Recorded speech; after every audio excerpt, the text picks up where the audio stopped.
3, 2, 1. What's happening, guys? It's Logan Robinson from Here the Spear, presented to you by NoleGameday.com. We're here live on a wonderful, fantastic, and very, very, very busy Wednesday evening. There is a lot to talk about. I think we got down about 12, maybe 15, I don't know, topics to run through this evening. But we're going to jump quickly into all of this. We've got a ton. We've got transfers coming into Florida State. We've got transfers leaving FSU. We got new staff hires, Florida State making staff changes. We've got some pretty interesting situations with former FSU players entering the transfer portal, then coming back to Tallahassee. We're going to talk Pat Payton making his move to enter the transfer portal today. And we're going to also talk about Mike Norvell reconstructing his contract and his $4.5 million contribution, along with the intro pressers that we got to hear from. We got to hear from Tim Harris Jr. We got to hear from Herb Hand, Florida State's new offensive line coach, Terrence Knighton, and also Evan Cooper. We're going to talk some Daryl Jackson too. Returning to FSU. There's just so much stuff to jump into. So let's get started, gentlemen. Austin Veazey with me at the very top, our lead basketball writer, and down below is Dustin Lewis, our editor-in-chief. Gentlemen, it's almost Christmas week, so happy early Merry Christmas to you, gentlemen. Yeah, Christmas week coming up, Florida State, all of this news, flying all over the place, like you were saying. We're starting to get, a little indication of how this transfer portal class is going to shape up for Florida State. They made a couple of additions that we'll talk about. And, this team is starting to come together a little bit with the offseason. It doesn't feel like an offseason. All I want for Christmas is a win over Louisville on Saturday. Basketball's got 2 straight wins again. I'm feeling a little bit better, but a win against Louisville on Saturday, I'd feel so much better. That would be nice for you. I'm wishing for some more offensive linemen. Florida State did land. They did land an SEC offensive lineman, but I want more. I'm greedy. I get to be greedy after what we saw the last few years with this offensive line and that putrid product we saw in 2024. But I'm ready to see some new offensive linemen, and hopefully that's under the Christmas tree next Wednesday. Just letting you guys know we won't be live next Wednesday. We're having a Christmas break. I can go ahead and tell you that. No show here, but we will have tons of videos going out. If there's any kind of breaking news or quick hitters, as you've been seeing on our YouTube, we'll make sure to cover those, and make sure you subscribe now and hit that like button so then you get notified every time we release one of those new videos. But let's get started. We got a lot to talk about this evening. Let's jump into number one, the big topic from today. Pat Payton, Florida State's veteran defensive end, deciding to enter the transfer portal.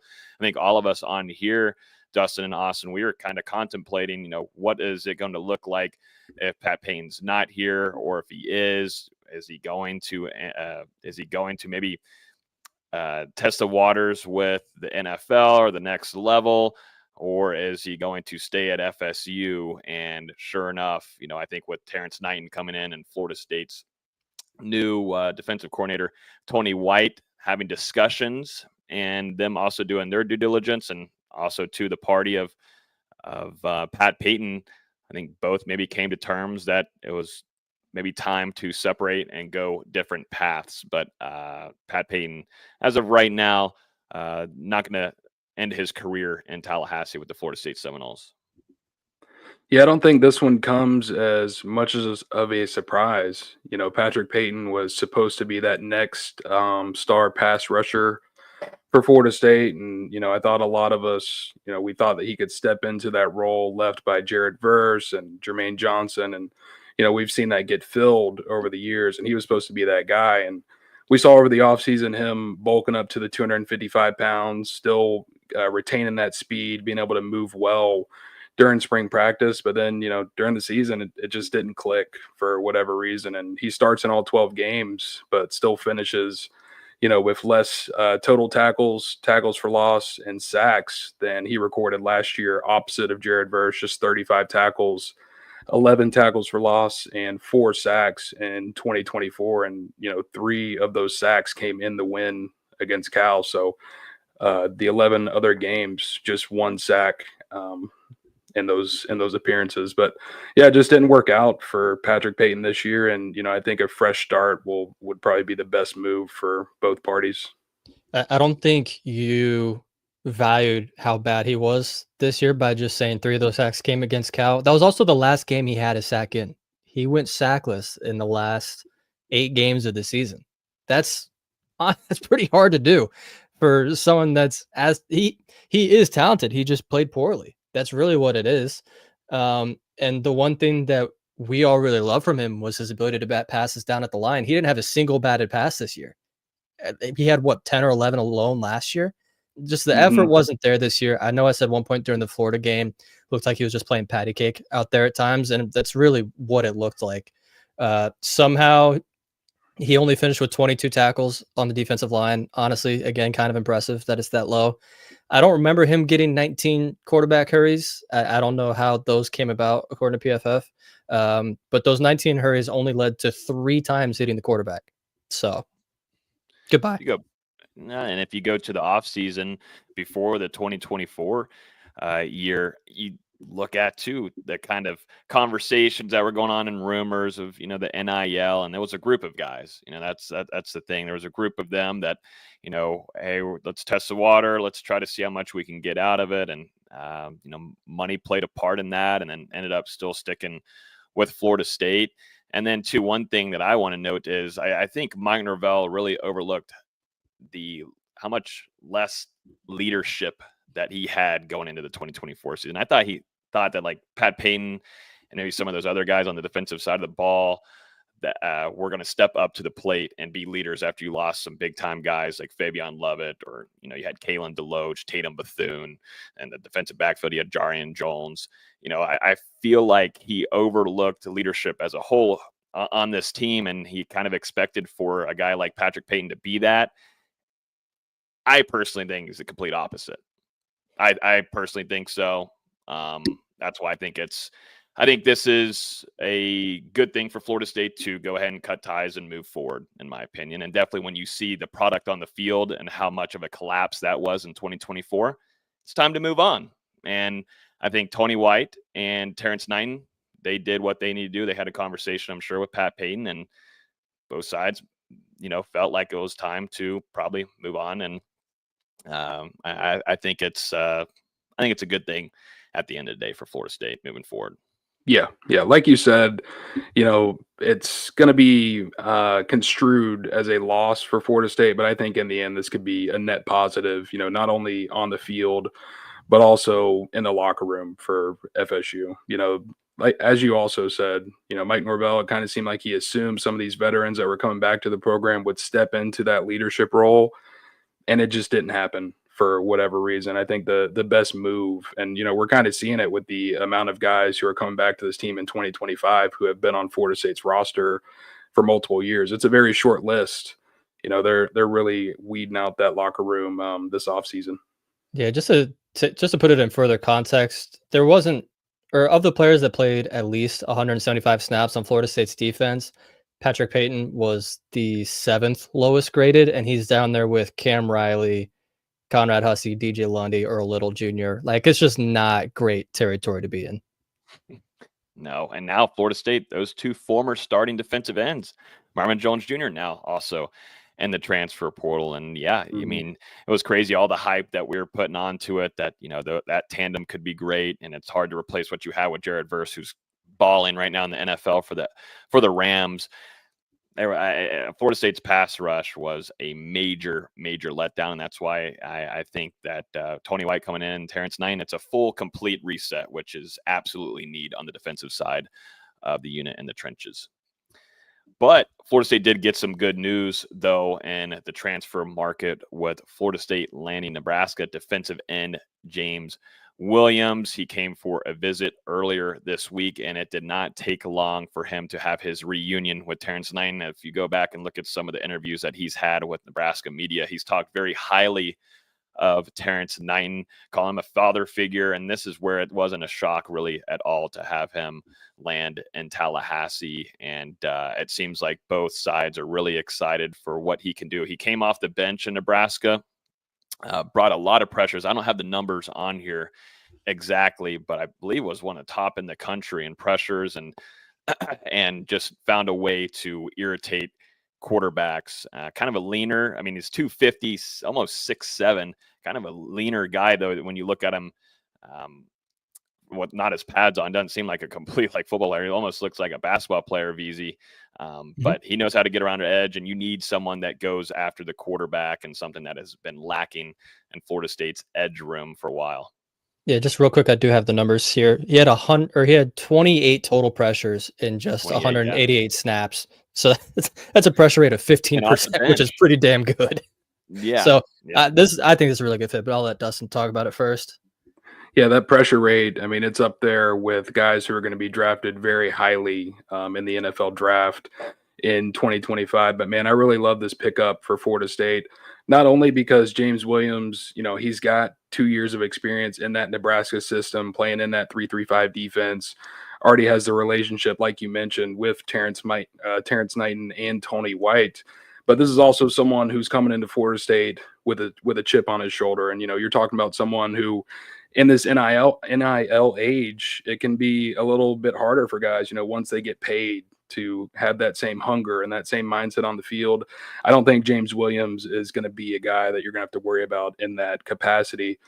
Began his career out of high school, went to the junior college level, and then after one season, JUCO, didn't have a ton of interest from FBS programs, went to Nebraska, worked out at a summer camp, and got a preferred walk-on offer, and that's how he began his career with the Cornhuskers. Was a little bit more of a reserve last year before stepping into the rotation this year. And like you guys said, some very impressive numbers. Only 188 snaps on defense, but he's second on Nebraska with 5 sacks and finished with 14 tackles, 6 tackles for loss. Had a 2-game stretch where he had 2 sacks in back-to-back games, and shown some real promise, some real potential. And I think with that 6'6", 250-pound frame, the sky is really the limit for a guy who's going to come in and play with an extremely high motor at Florida State. So I think this is one where he could step into a significant role for Florida State in 2025. And, this is a guy with 2 years of eligibility remaining. So could be here for a little bit to make a big impact in Garnet and Gold. Yeah, I really like this pickup.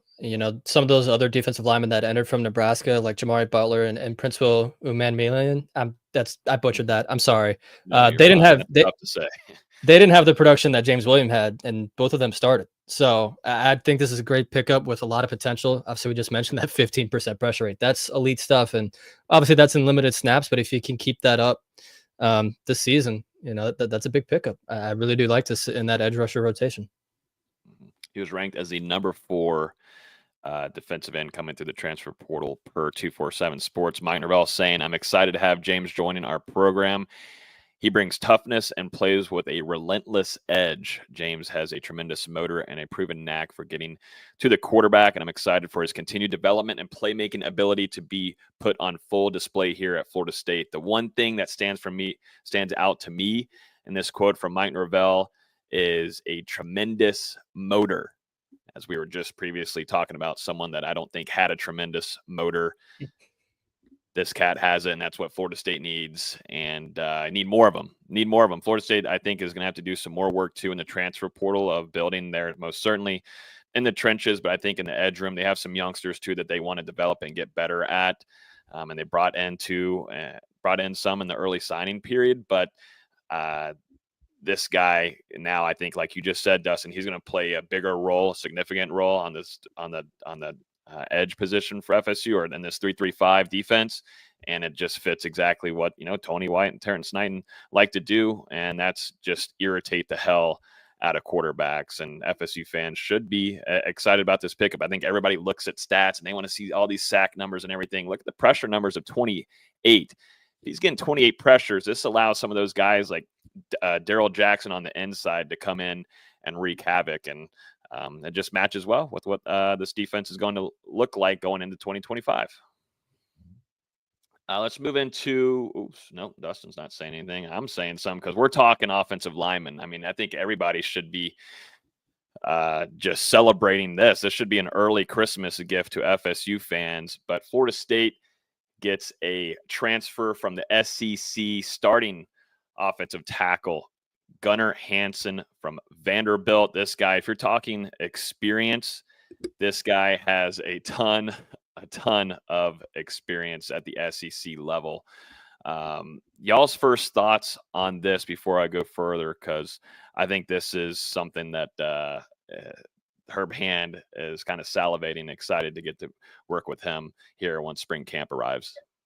Yeah, I think this is one of the biggest additions of the offseason for Florida State because, I mean, we know how bad that offensive line was in 2024, and there are multiple upgrades needed across the unit. But Gunnar Hansen, you know, at least with his experience at offensive tackle, projects to potentially be Florida State's starting left tackle in 2025. And, you know, he made 35 starts over the last 3 years. 27 of those came at left tackle. So, you know, we're talking about a guy facing some of the best competition in college football week in and week out with the task to protect his quarterback's blind side.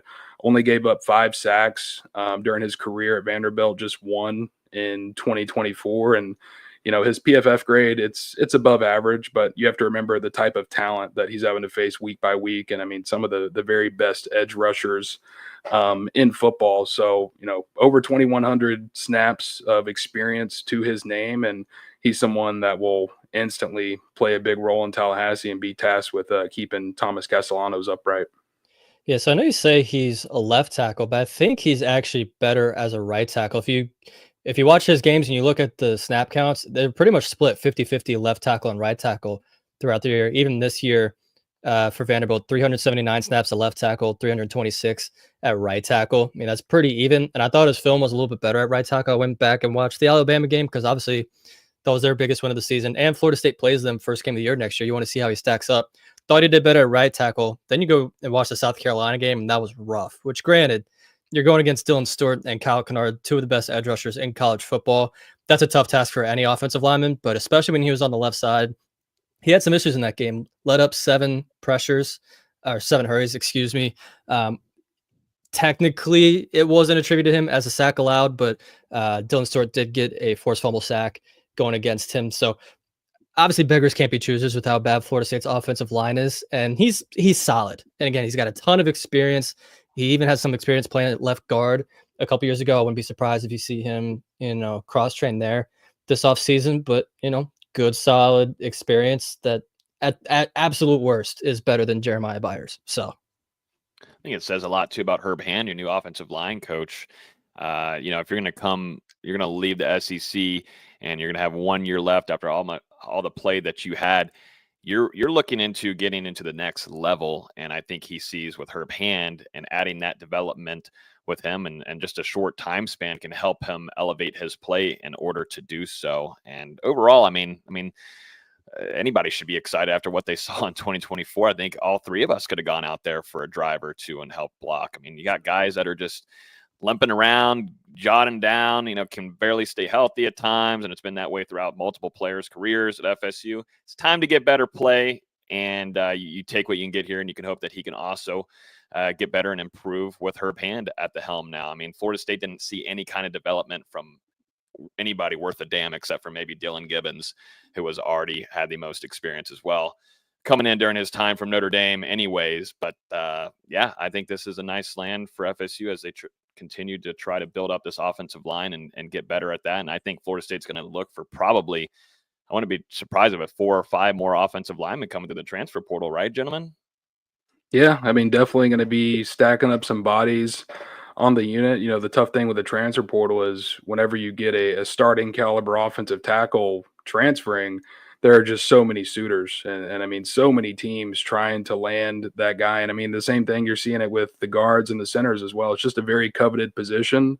And it's something that, you know, you got to be willing to pay for. So I think with Gunnar Hansen coming into Florida State, you know, he might be a little bit more efficient on the right side, but you just look at the state of the offensive line and what you currently have on the roster, he might just simply be the best fit to play on that left side with what Florida State has.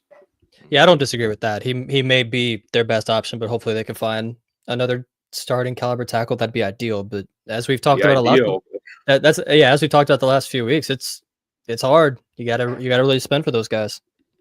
Yeah. On the defensive side of the ball, Florida State landed another guy coming from Nebraska was Stefon Thompson, a linebacker. Ties, of course, with Tony White's defense. Spelled it wrong in your little title thing. Uh-oh. Did I get it wrong there? Hey, I blame that No, you didn't. on. Yeah, it's Stefon Thompson. Oh, it is. I was looking at the Stefon part. It's definitely Thompson, not Thomas. Oh, yeah, it's Thompson. Stefon Thompson. Sorry, Stefon. Apologize. If I'm on the sideline, just run through me. I deserve it. But what's y'all's thoughts on this pickup here? I mean, Florida State just lost. Don't freak out too much here. And chat, please don't. But just lost Sean Murphy. Oh my goodness, watch out. Oh my God. The numbers are dwindling. I will say it from that standpoint.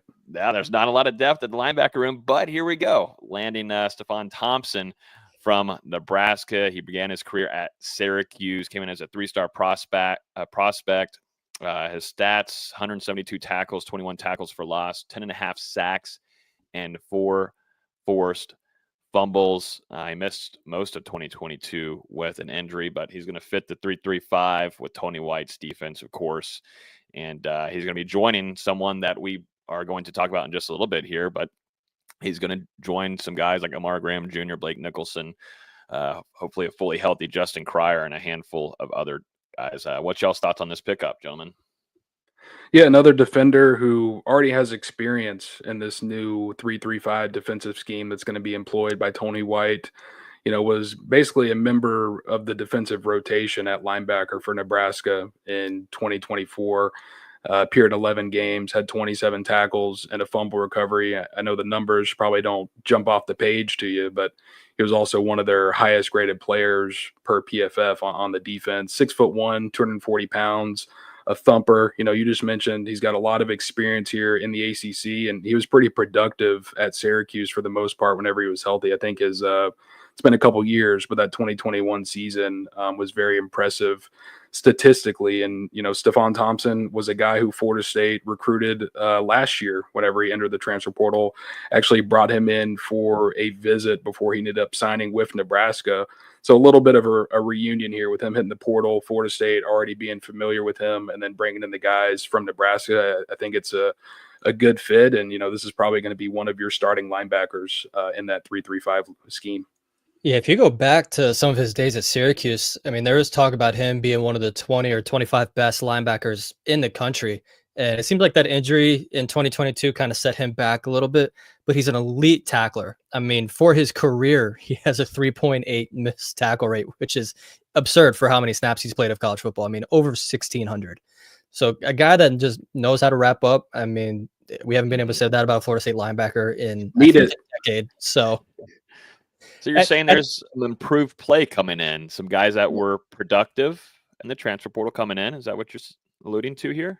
If he can get back to that Syracuse form, especially, but as Dustin mentioned, he wasn't just one of Nebraska's top graded defenders. He was the top graded defender for Nebraska. Granted, it was only in 75 total snaps, so not the biggest snap count on Nebraska last year, but he's obviously very familiar with Tony White and how he wants to run that scheme. I think you take that, and at the absolute worst, he's raising the floor of that room, which is something that was needed. But I will add to that, he only played the less than 200 defensive snaps, but he was also a guy who didn't enroll until after the spring, didn't have a lot of time to, get into that system and everything.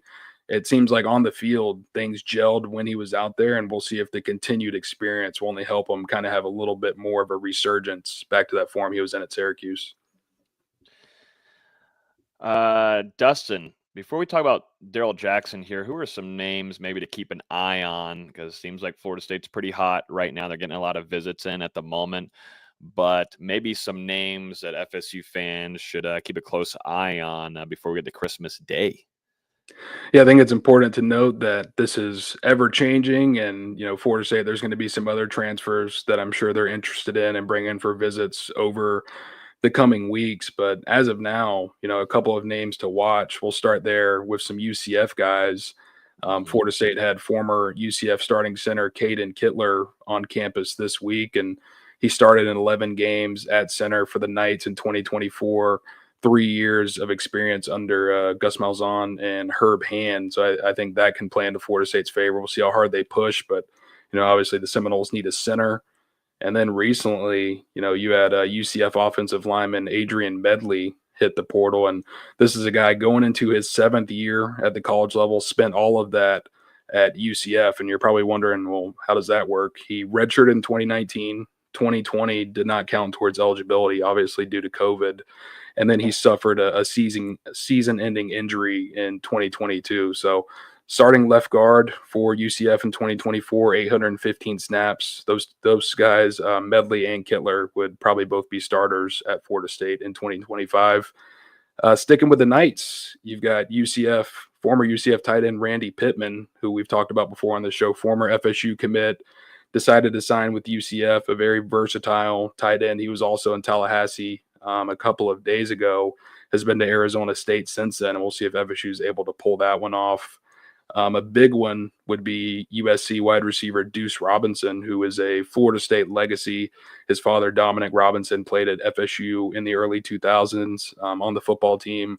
Also spent a year on the baseball team as well. But Deuce Robinson, 6'6", 220 pounds, a former 5-star prospect, has averaged nearly 20 yards per catch during his 2 years at the college level. And the thing that impressed me the most, a 4.2% drop rate on 46 targets in 2024. And you compare that to guys on FSU like Ja'Kai Douglas, who had a 5.9% drop rate on 46 targets, and Malik Benson, who had a 7.4% drop rate on 47 targets. I mean, this is a guy who knows how to catch the football at an elite level.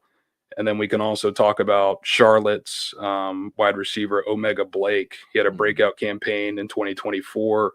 32 catches for 795 yards and 9 touchdowns. He was also recently at FSU. So we'll see, FSU clearly in the market for a receiver. I think him and Robinson would both be very good fits in Tallahassee.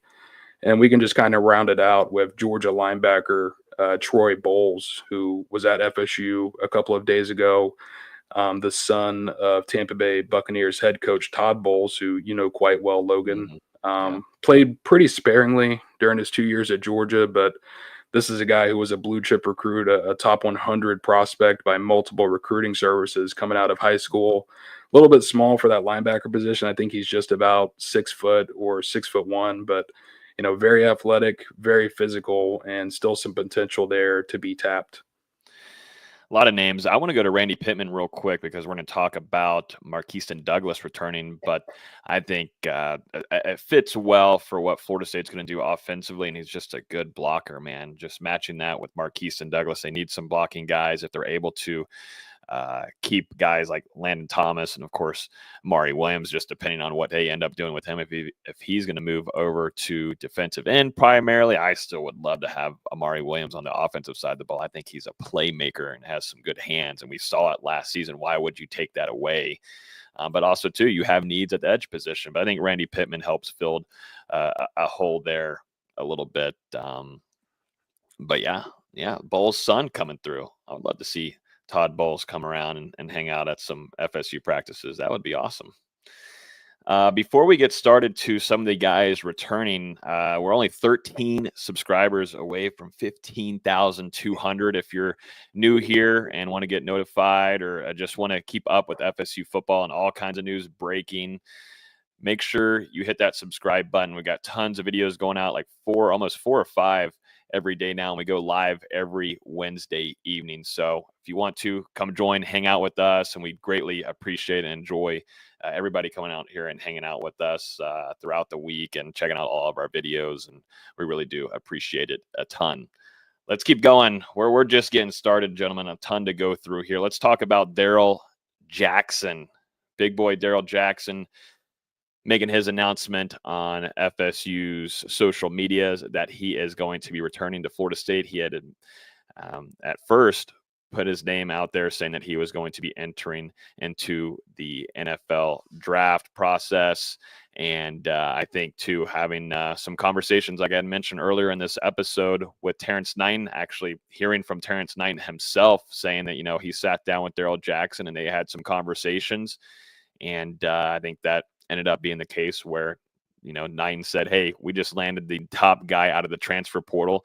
And sure enough, Daryl Jackson making another return for FSU. And, he saw his best friend with Joshua Farmer. He's still intending on going through the process of going through the NFL draft. But I think this is a good decision from him. And I, too, think for me, the separation of Joshua Farmer and Daryl Jackson is important And I think we're going to see a more focused and dialed in and more developed maybe Daryl Jackson going into 2025. But of course, if you're thinking about the 3-3-5 defense, Terrence Knighton kind of just salivating at what he can do with Jackson. You can put him up the middle at a nose, or they said, he said that he could put him out to the outside as well. That's just how versatile with his athleticism and freak of nature kind of physical attributes you can do with a guy like Daryl Jackson. But now with you seeing a lot of these guys like Lee Hunter from UCF getting picked up potentially here, I don't know if it's official yet, but going to Texas Tech and all that money going out to these defensive linemen. Hell yeah, Terrence Knighton, you did get your top transfer portal prospect, and this is a need. This was a need for FSU, and I think there's a lot to like from Daryl Jackson. Just a few things to clean up and some technique things, and you could see a guy get projected to be and a second, third round, maybe a first round. Just seeing how much development that Terrence Knighton can do with him in a short time span. Yeah, I think it's a really good move for Daryl Jackson Jr. to come back for one more year and, really solidify his stock at the NFL level, because we've all seen the potential. I mean, obviously, his frame, his athleticism, what he can bring to the table is very enticing. And if he can get it to a more consistent level, I mean, we're talking about a guy who could be a big time prospect. And, it seems like he had those conversations with Odell, with Terrence Knighton, with Tony White, and decided that running it back with the Seminoles is the best decision for his future. And, even still, coming off a career year in 2024 where he had 32 tackles, 4 tackles for loss, and 3.5 sacks, was one of the highest graded defenders on FSU's roster. But there's still another level for Daryl Jackson to get to. And we'll see now, with him being able to work with Terrence Knighton and also still having Odell there, in his corner and in his year, if he can reach that sky high potential. And I thought he played better as the season got along. Obviously, there wasn't a lot great to watch this season, but he did play well as the season progressed. Over the last 5 games of the season, 17 total pressures, 4 sacks, 12 quarterback hurries. And I thought it was interesting that Tony White mentioned him and Farmer in his initial press conference, saying, I just saw those guys out in the hallway. Man, I wish we had those guys. And now he's getting one of them back. I think it's a big addition. And obviously, Florida State's defensive staff has to be thrilled that he's coming back. And you really needed it. I mean, you kind of mentioned where he can play at in that 3-3-5, Logan, but especially, at nose tackle. And, we expected Florida State to potentially be in that market to go after a guy like Lee Hunter, someone who's going to command well over $1 million to play for a college program in 2025. But retaining Daryl Jackson, allows Florida State to invest that money elsewhere. Mm-hmm. Yep. No, he did get better as the season went on, and he had one of his best games against Miami too, terrorizing them. So, like I said, Terrence Knighton, full reset there at the defensive line, I think is big, and the separation with him and Farmer, I think, is going to do some good for him as well. Let's jump into another one, Omar Graham Jr. We mentioned him earlier in the show, but him taking his name out of the transfer portal and returning to Florida State. And I think this is the same thing with having maybe some conversations in-house with Florida State and Tony White and the plan moving forward with that defense. Got to think now, too, we're going to talk about some staff changes, but Coach JP, Florida State's former defensive ends coach, and also still going to obtain the special teams label. He's now moving to linebackers coach. And, this is a guy that also, too, started to see improvement as the season went on. And I think it's a really important addition coming back to FSU. And I was a fan of him. He was one of the only few that we got to talk about in a positive manner in our instant reactions. And number 9 got better as the weeks went on. And I just like to see that from a player. And I think this is big. It's important for Florida State to bring Omar Graham Jr. back into the fold. We talked about it last week, his original decision to transfer from Florida State. And I think all 3 of us were, just a little confused by the decision, because it seemed like with how he ended the year And with Florida State going into this 3-3-5 scheme where you're going to have 3 linebackers on the field in the majority of situations, that Omar Graham Jr. would be a guy who would play a lot for Florida State in 2025. So, with him deciding to pull out of the transfer portal and return to Florida State, I think that's the best decision for both sides. Just like Daryl Jackson, there's still another level of development for Omar Graham Jr. to get to. And, we saw him rebound from that slow start to the 2024 season to become arguably the most consistent linebacker on the team by the end of the year. So we'll see how it goes from here. He's definitely a good guy to have, not only on the field, but in the locker room as well. And this is one who I could see developing into a little bit of a leader for the Seminoles, just like Justin Cryer. Yeah, I don't have too much more to add from the video Logan and I did. What was it, last Thursday, I believe? Really, the only thing I'll say is I hope this isn't like a DJ Lundy situation where Lundy came back and wasn't very good before he ended up getting hurt this season. So hopefully he comes back, still has the same motivation, same fire in him, because it really was him and Cryer as your 2 best linebackers there down the stretch before Cryer got hurt. I think they're different situations. I totally agree. I'm just saying hopefully he doesn't crap the bed. Crap the bed. No, I like Omar, and I think Tony White, like I said, man, just resetting some of these staff members was needed. I mean, we had a conversation. Yeah, we haven't had any time, but why hasn't Adam Fuller been hired? Where's Alex Atkins? What's going on? Well, Atkins has the show cause, so that one I at least understand a little bit because it's a 2-year show cause that he still has left. Delu, I know you'll know that off the top of your head. I think it's 2 years, and basically what that means is if a school wants to hire Alex Atkins, they have to go to the NCAA and explain why. Yeah, so that one's more understandable. Fuller is definitely interesting. Yeah, and Dugans, that was perfectly understandable why he hasn't been picked up. The Donk is still out on the road, hasn't found a new garage yet. The Dunk is still on cinder blocks.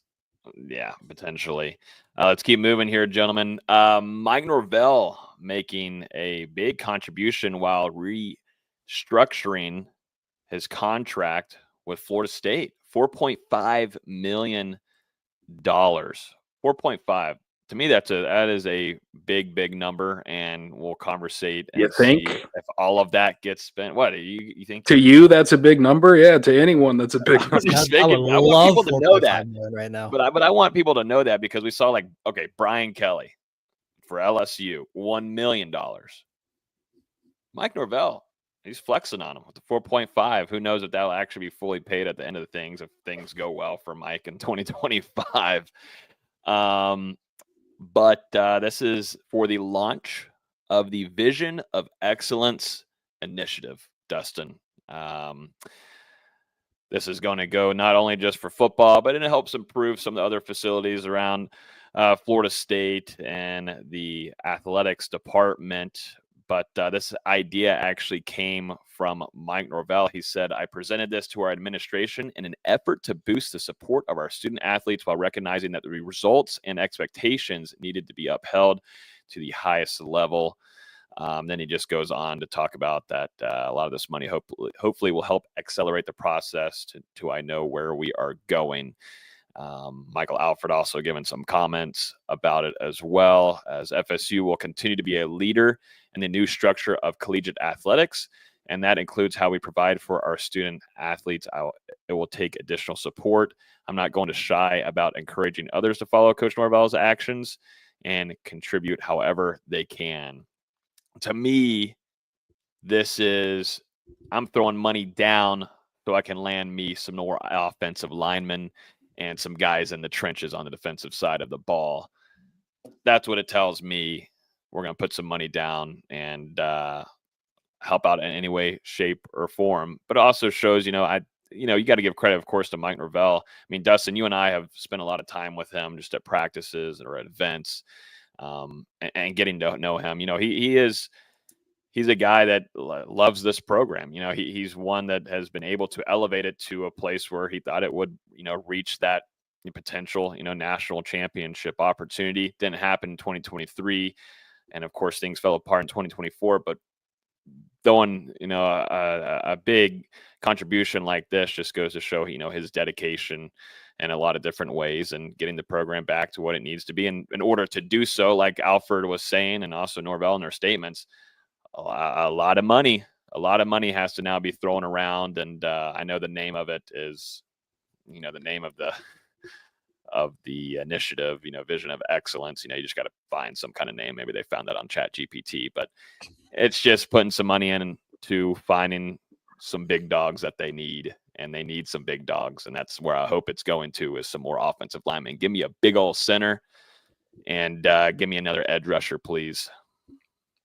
Yeah, it says a lot, about Mike Norvell. I think, I believe this is the third time that he's contributed money to Florida State, during his tenure as the head coach. And, that's just not something that you see very often across college football. I know there's a couple of examples now this offseason, but to do it 3 times in, a span of 5 years, that's very rare to see from a college football head coach. And I will say, I believe, I'm going to have to dive some more into this contract language, but I do believe if Mike Norvell is fired without cause before the conclusion of his contract, he gets the $4.5 million back. But again, don't quote me on that. So I'm gonna dive into that. And if you're wondering where exactly the money came from, it's coming out of his 2025 salary. So 4.5 mil is coming out of that. And I believe he's being paid 5 point something. I'll have to get the exact numbers. Mm-hmm. Yeah, you could see this as one of two things. Obviously, you could see it as a coach willing to put money where his mouth is, thinking, hey, we'll be right back where we need to be. And, he's done that throughout his tenure at Florida State. You could also see it as him saying, I need to do whatever it takes to not have what happened last year. Because if you look at the other coaches who have also put money back in this program or their programs, just talk about Brian Kelly, who's not exactly on a comfortable seat there in Baton Rouge. And then Mike Gundy at Oklahoma State. I don't know if he was. Did he end up getting fired, or did they resolve that? They restructured. They restructured, okay. But I know that was a wild. That was a wild 24, 48 hours there at Oklahoma State. They practically restructured to put more money into the athletic department. I'm just saying, the other two coaches that have done this aren't exactly comfortable on their current seats. So we'll see what happens. Hopefully, Florida State's right back where they need to be, and he can make it all back up. But just saying. And Willie Taggart gave $1 million to FSU too, right? I try to not remember that tenure at any point possible. I'm just saying, wasn't that a couple? I don't know, but I think that was like the season before he got let go. Mm-hmm. I'd have to find the exact date. Mm-hmm. But hey, put some money down there, and please, like I said, give me some edge rushers, give me some more offensive linemen, give me 4 of those big boys. I'll take me a good ass wide receiver too. Come on, load me up, baby. Number 2. Let's go on another one here. Florida State. God, there's so many things to talk about this evening. Florida State going into Deion's camp, going over their prime time over there in Colorado and grabbing Colorado's recruiting staffer Devin Rispress. Now, this name is pretty familiar, and Dustin will be able to talk further on it because it's in his recruiting world, but actually is from the area of the 850. Hasn't been official yet, right, Dustin? Nothing official has gone out. We haven't had a press release on this yet, outside of the announcement from Devin himself. It's pretty official, but yeah. Yep. But a Tallahassee native who played running back at Rickards High School and also played for Bethune-Cookman. He had a lot of coaching reputations from working with programs like Rickards, Godby, and Gadsden County. Going to Gadsden County, though, working with Joshua Farmer and Daryl Jackson. A ton of ties in North Florida as well. But Deion Sanders hired him in 2023 as the Assistant Director of Player Personnel and High School Relations. He helped sign 5 blue chip prospects, including 5-star quarterback Julian Lewis, and helped in a big role for grabbing Colorado's number 40th ranked recruiting class in the 2024 cycle. But a lot of ties around the Florida high school landscape. And, this most likely replaces what you had previously with Ryan Bartow, who was the director of high school relations. And matches him now alongside in tandem with former FSU legend Corey Fuller. Here, the Spear alum, I should say, co-host alum. Yeah, and the only thing I want to correct you on is that he was hired by Colorado in 2024, not 2023. Okay. So he's only been at Colorado for this past season, but I mean, still played a role in some of their transfer acquisitions ahead of the 2024 season. And then, like you mentioned, landing some of these very impressive prospects that they were able to sign in December, including Julian Lewis, one of the best quarterbacks in the country. But I mean, this is a guy who, he's, for a better word, an acquirer of talent. You look at wherever he's gone, he's been able to bring in talent, whether that's at the high school level, whether you talk about him as the director of recruiting while he was at FAMU, where, FAMU, an FCS school, HBCU, was able to get multiple 4-star, 5-star prospects on campus to come over to FAMU for visits and game day visits, things like that. And then FAMU also had a pretty impressive run there in 2023, his final year on staff, before Willie Simmons obviously departed to Duke. He's at FIU now, but this is a guy who I think is going to help Florida State immensely when it comes to relationship building, recruiting, and, especially with him being a guy who will be an on-campus recruiter, I think it'll help Florida State get more talent in the door. And then when they do have guys on campus, just, a better chance of landing some of these guys. This is someone who I think could provide a big boost for Florida State moving forward. Mm-hmm. Let's talk about some guys that have found some new homes. Why don't we? Who should we start off with? Who do y'all want to start off with? Do we want to go Luke Kromenhoek or do we want to go Destyn Hill here? Beezy's smiling. I think he wants to talk about Mississippi State, the quarterback gurus. They're quarterback gurus. Gotta love the quarterback development of Mississippi State, man. Just can't beat it. That's where Luke Kromenhoek is headed. He picks to go to Mississippi State in the transfer portal there. Fun fact, Chris Parson, who I think just found a new home, and I don't even know what conference or like what league that Austin is. P University. Okay. I believe it's FCS. Pop Warner. It's above Pop Warner. I know that. I didn't even know about this. Yeah, that just happened an hour or two ago, or an hour or two before the podcast. Austin P University. Yeah. It's in Tennessee, I believe, so a little bit closer to home, right? Home. Yeah, back to home. But yeah, Chris Parson, formerly Mississippi State quarterback, he entered the transfer portal, and that's where he found his new home. But speaking of new homes, Luke Kromenhoek headed to Mississippi State, going to the SEC. Y'all's thoughts on this? It can't be about the money. Can't How be the about turntables. Yeah. It clearly cannot be about the money when you're going to get elite quarterback development from Jeff Lubby. Can you speak, because I saw you tweet about it, VZ, but the article on New York Times and The Athletic of Mr. Kromenhoek, Luke's dad, that was giving some comments. I didn't read the full article because about halfway through I quickly realized that it was bullshit. When you're starting the article off by saying, this is how much money we invested in, it's like $1,000 per visit that we took, and we went on like 20 visits, and then to say like 4 paragraphs later, but it wasn't about the money. All right, man. It was very fluffy from Kromenhoek's dad that probably doesn't put their son in the best light, in my opinion. No, that article, just for context there, Mr. Kromenhoek met with a journalist and gave their perspective on the situation of and not just a journalist with The Athletic, which is like, I mean, that's top tier reporting. That's some of the best sports journalists in the world right now, because ESPN is ESPN. So, he really went out of his way for this one.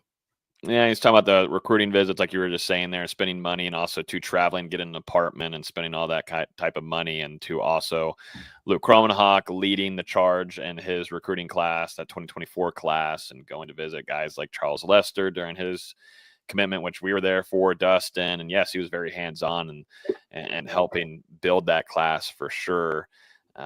But then too, it was weird, hearing, Mr. Kromenhoek talk about, he doesn't know what he's going to do with the FSU gear, all the FSU gear he doesn't know where to put it. And I don't know, just a weird thing we've endured a lot of things with parents in the past before, and it kind of just only continues from usually former quarterbacks. But just made it put that Florida State really like damaged them, and also too didn't seem like they maybe did their due diligence too with Gus Malzahn and what it fit in their offense, and maybe they did, but just coming off the article there just didn't made FSU look like they're just awful people, and they just wanted to give their side on it. Well, it was very one-sided. I will say that. And then you've even got him complaining that he rented an apartment in Tallahassee and he's got to go clean it out. Yeah, that's what happens when you move. I mean, I don't. That's not much of a surprise. News. But which, by the way, Mississippi State's quarterbacks, by the way, because I just really want to double down on this. Yeah, let's see some more. 58% completion this year. Between three quarterbacks, they combined for 2,800 yards, 19 touchdowns, and 8 interceptions. Have fun. Yeah, and you get the comments about the system's not a fit, and FSU changing to Gus Malzahn is a big reason that this decision was made. But then you hear about the quarterback who just signed with Florida State, 4-star Kevin Sperry, a member of the 2025 class.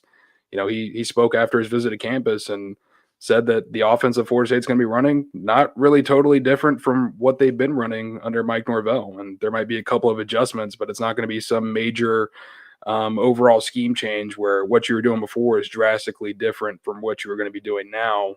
So again, I mean, when you're hearing that from Luke Kromenhoek, from his father, it's all lip service, and I wouldn't get caught up in it any more than you need to be.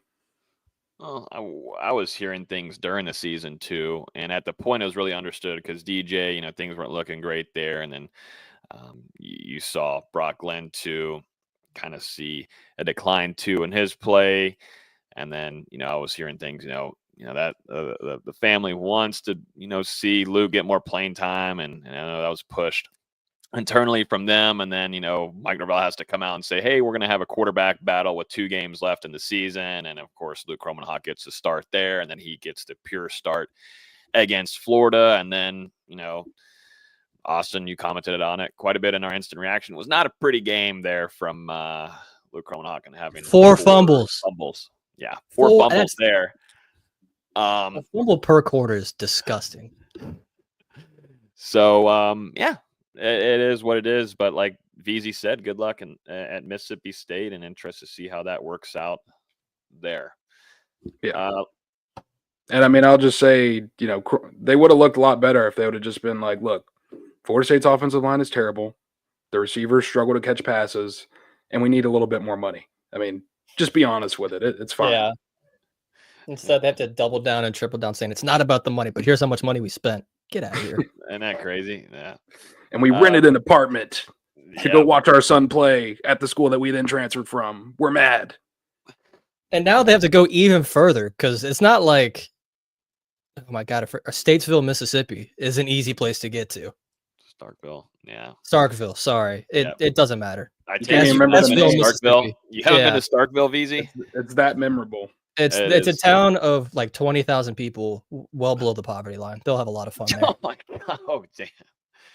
Oh man! Ooh, all right. Shout out to our Mississippi listeners. Sorry. Please stay subscribed. But let's move on here real quick. Going to Baton Rouge is Destyn Hill. He's going to go join Brian Kelly, one of our favorite coaches, not over there at LSU. Sorry. I mean, I don't think anybody across the country likes Brian Kelly. No, we're getting real right now.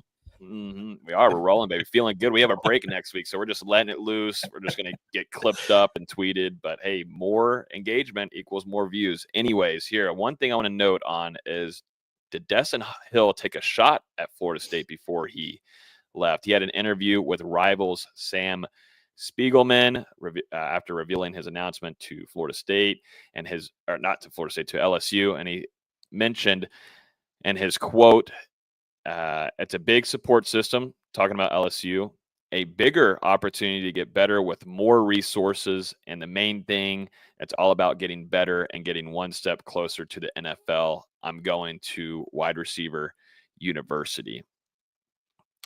One thing I agree with, though, is improving and developing and getting better. It depends on your wide receivers coach, and just wasn't that way under Ron Dugans. But maybe, talking about a bigger opportunity to get better with more resources, of course, is saying, LSU is a better product in doing so, and yada, yada, yada. And I also came sort of to a surprise, not a crazy major surprise that he was going to be entering in the transfer portal, but you thought, okay, didn't get to see him play last season at all due to injury. But, there could be most certainly an opportunity in what this Gus Malzahn offense wants to do, going vertical and taking those shots. And you also, too, just wanted to see him fully healthy and see what he could do. I don't know. And then Florida State, too, being very patient. And from what we've heard, helping out a lot with Destyn Hill, the family there, and getting him to a college, getting him to FSU, which was not easy to do, and eventually signing him, which took 2 years to get him onto campus in a Florida State uniform. I don't know. I just don't like that quote, and just not a fan of it. Not a fan of it with how much effort that Florida State and Mike Norvell had to do. And this is where sometimes the loyalty hurts Mike Norvell, and I hope he's kind of learned that. He definitely had to have in the 2024 season, but just not too fond of it, to be honest, gentlemen. Yeah, definitely think it can be perceived as a little bit of a shot at Florida State. But I mean, when you're complaining about a support system and, talking about going to a bigger opportunity to get better with more resources, I mean, you have to think about how many resources Florida State invested in Destyn Hill, and not only to sign him in 2021, but to wait 2.5 years later to finally get him on campus. And, obviously last year, member of the rotation at wide receiver, dealt with some injuries throughout the season. And then this offseason in spring practice, I mean, he looked like he had a chance to be one of Florida State's better wide receivers. Unfortunately, suffers that ACL tear and has to rehab throughout the entirety of 2024 and into the fall. And, this was a guy, he was making some serious progress in his rehab from that injury, especially during those last couple of practices that we were out there. It looked like he was actually able to get a little bit of running in, and he was starting to get that bounce back a little bit. So it's certainly disappointing, for Florida State to basically have put 4 years into Destyn Hill and then have him out the door before he plays his second year in Garnet and Gold. This is a guy that I think a lot of people figured would be an electric playmaker at Florida State and someone who had the potential to be one of the best receivers in the country. And, it's just unfortunate to see it end this way. I'll be honest, I didn't know that Destyn Hill was going to be able to land at a school like LSU, and you have to hope with him coming off that injury, maybe he'll be able to show some of that skill set in 2025 and also being back closer to home in Louisiana. But again, disappointing to see the way it ended at Florida State and with how much the Seminoles put into this to, get Destyn to campus and put him in a position to have success. Yeah, I mean, it is what it is, really. We were just talking about we wish, the Coleman Hawks were honest with why he was leaving. I respect Destyn Hill for being like, hey, I wasn't getting developed at Florida State. And if you ask Keon Coleman, who's apparently been saying the same things about what Ron Dugans was doing in that room, it's not exactly surprising that, guys are wishing they were being developed better. And at the same time, they're getting a wide receivers coach in there now who has mainly been a running backs coach. So I don't blame him whatsoever. And LSU has been a wide receiver factory. I mean, you look at the guys they've produced that are in the NFL between Justin Jefferson, Jamar Chase. I know Terrace Marshall isn't playing that well, but he was a second-round pick. I mean, they just get guys in the league. And for someone that's from Louisiana, it makes a ton of sense. I don't blame him at all whatsoever for it. But it sucks the way it ended. But at the same time, I don't think they'll miss him that much in that room. Only less than 5 subscribers away from 15,200. Appreciate everybody hanging out with us this evening. If you're enjoying the show, hit the like button down below. Helps go out to more FSU fans, and definitely appreciate everybody hitting that subscribe button. A ton of content coming your way here on YouTube. Let's keep going here. We just got a few more topics to cover. This one we'll run through pretty swiftly. And Florida State, Mike Norvell making some alterations, I should say, and to their staff. We had mentioned it earlier, But Mike making change on the defensive side of the ball with Coach JP, who will stay as the special teams coordinator, but is now moving to a linebacker position. What are y'all's thoughts on that? And then also to Ernie Sims staying on staff, which is great. I think a lot of FSU fans were contemplating, should he be the next linebackers coach for the Florida State Seminoles? Interested to get y'all's take on JP moving to linebackers moving forward. I would say, maybe not what I thought would happen. I figured that Florida State would probably just have JP focus solely on special teams while continuing to remain a member of that on-field coaching staff. But, instead they're going to give him linebacker duties as well. And he does have some experience coaching linebackers at the college level. I do feel like Tony White is probably going to handle the majority of that, especially with this transition being made to the 3-3-5, and him having more experience there, along with Terrence Knighton and Evan Cooper already kind of knowing how that system operates and how they want their personnel to be. But either way, it'll be a transition to watch here for Florida State, and we'll see how it goes during spring practice. It's a little interesting. I thought they would upgrade that position more than they did. I guess we'll see what JP can provide. But I am actually kind of glad that Ernie didn't get promoted. Not as a shot to Ernie. He just hasn't had the proven production as a linebackers coach so far. And for once, there's not a former FSU player on staff. So I actually kind of like that for once. Mm-hmm. And now Coach JP relieving his duties of being an edge rushing coach, and now that's all on the shoulders of Terrence Knighton and the trenches there.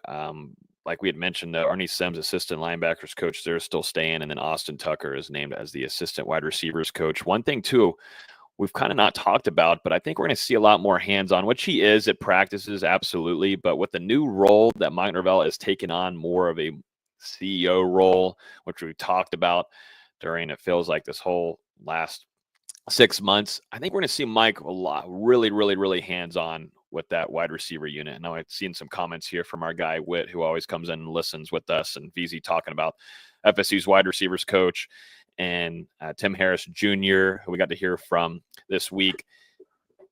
I think we're going to see Mike very hands-on with the wide receiver unit moving forward, and allows him to go do some other things too in some other units, which I think is going to help quite a bit and is much needed as well. But yeah, you did hear that correctly with Tim Harris Jr., primarily formerly of a running backs coach, but he did coach wide receivers there at UCF, and passing game coordinator as well in his new role in Tallahassee.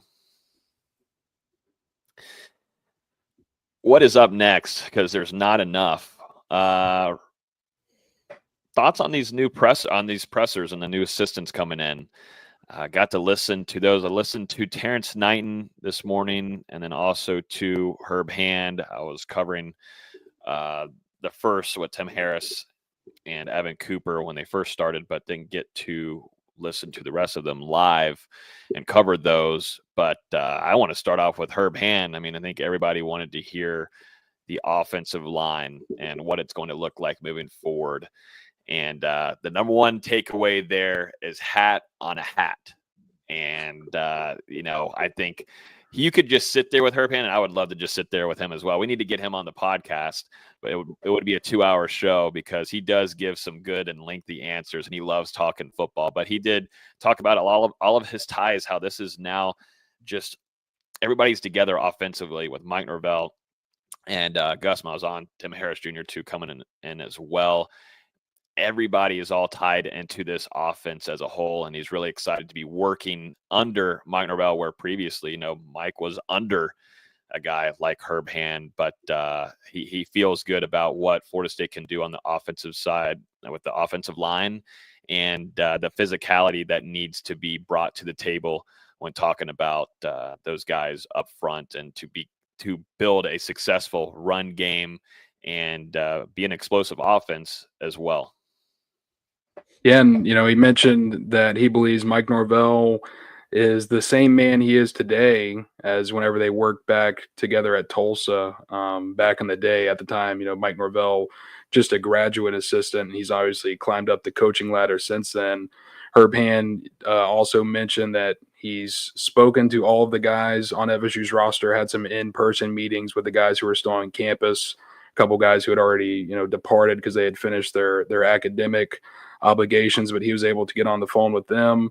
Actually, I thought it was interesting that he mentioned he was the first coach to offer Jalen Early a scholarship during his high school recruitment, and that was when Herb Hand was coaching at Texas. And now Jalen Early, obviously in Tallahassee, it sounded like he was pretty excited to hear that Herb Hand would be his next offensive line coach, considering the relationship there. And, he mentioned that he recruited Andre Otto and Lucas Simmons and is familiar with some of those other guys as well, just due to his past coaching stops. And sounds like he's excited about what he's already got his hands on, and, hopefully some of these guys coming in as well. Mm-hmm. Another one too, real quick, Terrence Knighton. First off, he loves Daryl Jackson. We were talking about that earlier in the episode, but the physicality, the meanness is what he wants from these defensive tackles, and is excited for that. And Evan Cooper, to me, just seems like a chill guy that a lot of these younger players are going to love being around as a coach. And then going over to Tim Harris Jr., the one and only takeaway you need to hear from it is that Florida State's wide receivers under him have to catch the ball at an elite level. There you go. That's all you need to hear from Tim Harris Jr. Just catch the ball, but catch it at an elite level. That's something that Florida State's got to do a better job at. But Terrence Knighton too, giving a lot of love to Odell Higgins at the intro, just coming off and saying that before questions began, just giving a ton of respect to him, calling him one of the GOATs, one of the best defensive line coaches ever. He's on the Mount Rushmore.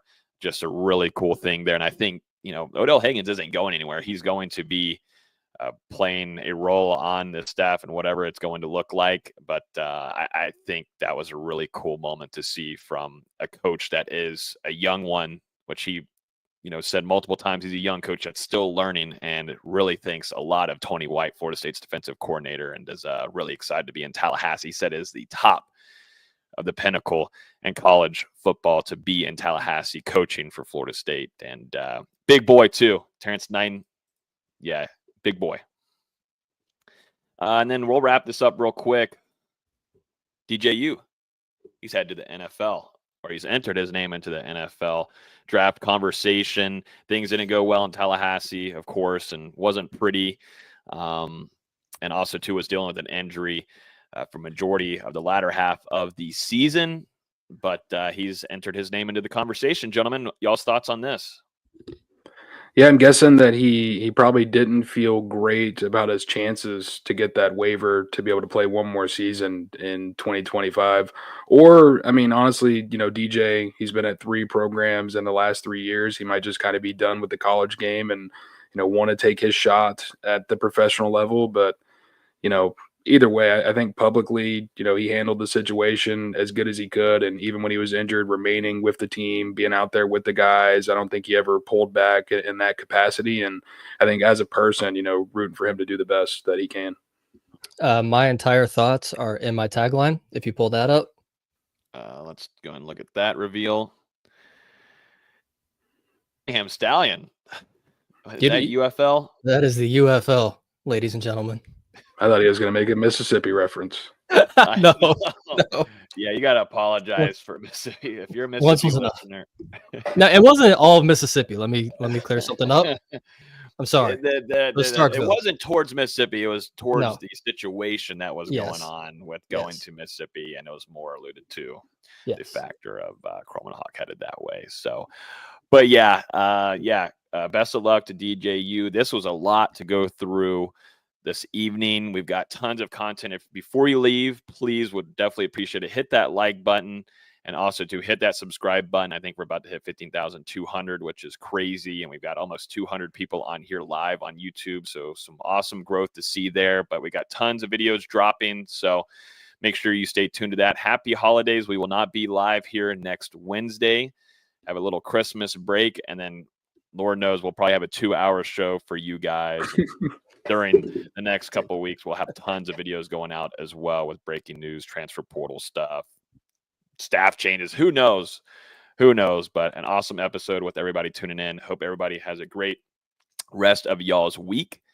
And we'll see you guys in 2 weeks on Wednesday at 6 or 7 p.m. We'll see. See you guys.